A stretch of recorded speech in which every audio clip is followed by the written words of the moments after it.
दो बिक रही थी, एक का रंग काला था, एक का गोरा। मैं दोनों ले आया। मर्जी आपकी, चाहे काली पसंद फरमाऊं या गोरी। बादशाह ने एक नजर गोरी को देखा, एक नजर काली को देखा।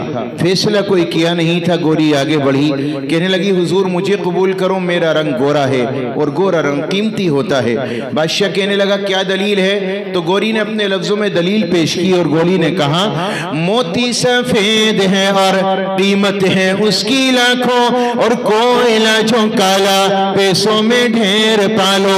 हुजूर मोती सफेद होता है, लाखों का मिलता है, और ये जो कल्लो काली खड़ी है ना, कोयले का कट्टा 100 रुपए में भर के मिलता है। हुजूर इसकी क्या औकात है? ये कोयले की तरह काली है, मोती की तरह सफेद है, तो कीमती तो हम हुए ना। बादशाह बोला बात तो ठीक है।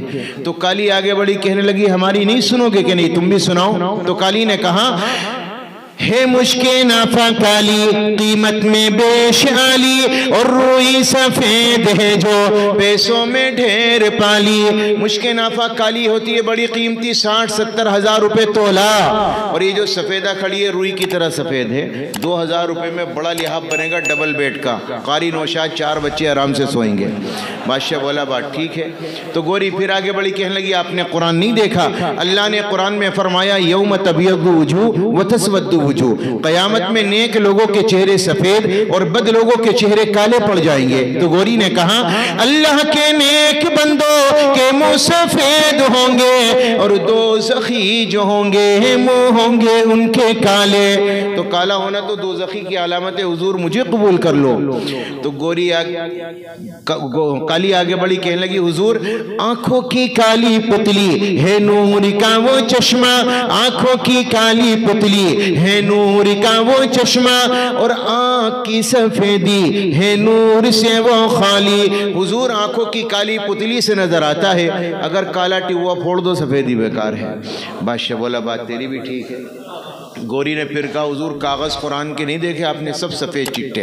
तो गोरी कहने लगी कागज सफेद हैं सब कुरान पाक वाले। तो काली ने जल्दी से कहा हुजूर कागज ही सफेद है, उन पे जो लिखे हैं कुरान के हर्फ काले, कागज ही सफेद लिखा काला है। तो गोरी ने कहा जिस दिन नबी पैदा हुए वो दिन बड़ा मुनव्वर था। गोरी कहने लगी मीलाद का जो दिन है वो रोशन बिल यकीन है। तो काली ने कहा हुजूर मेराज की जो शब है वो काली है या नहीं है? जिस रात बतौर मेहमान के आपको बुलाया वो रात कैसी थी?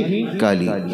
गोरी ने कहा हुजूर बस बहुत हुआ, फैसला करो, इसे कल्लो को रखोगे या मुझे भूरी को रखोगे? तो गोरी कहने लगी इंसाफ कीजिएगा, कुछ सोचिएगा प्यारे, सूरज सफेद रोशन तारे सफेद सारे।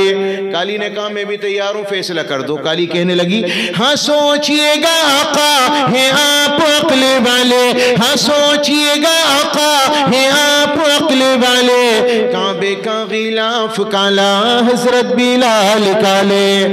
गोरी ने कहा नबी का चेहरा बड़ा मुनव्वर था, रूखे मुस्तफा है रोशन, दांतों में है उजाला। काली ने कहा हुजूर जुल्फे उनकी काली, कमली का रंग काला। बादशाह ने कहा कल्लो तू भी चुप हो जा, और भूरी तू भी खामोश हो जा। वजीर से कहा बांदिया लेने गया था, कुतुब खाना उठाने गया था, इतना इल्म है इन पर, ऐसी दो क्या बाजार में 100 भी मिले, लेकर आ, हम अपने दरबार में कबूल करेंगे। ये उनके इल्म का हाल था। अल्लाह ने आज़ाद नहीं बनाया, पाबंद बनाया, तब भी नबी की सीरत और सूरत से ये नकूश उनकी ज़िंदगियों में पाए जाते थे। काश हमारे दिलों में भी नबी की ऐसी ही सच्ची मोहब्बत पैदा हो जाए और हम सच्ची मोहब्बत करने वाले बन जाएं। आमीन या रब्बल आलमीन।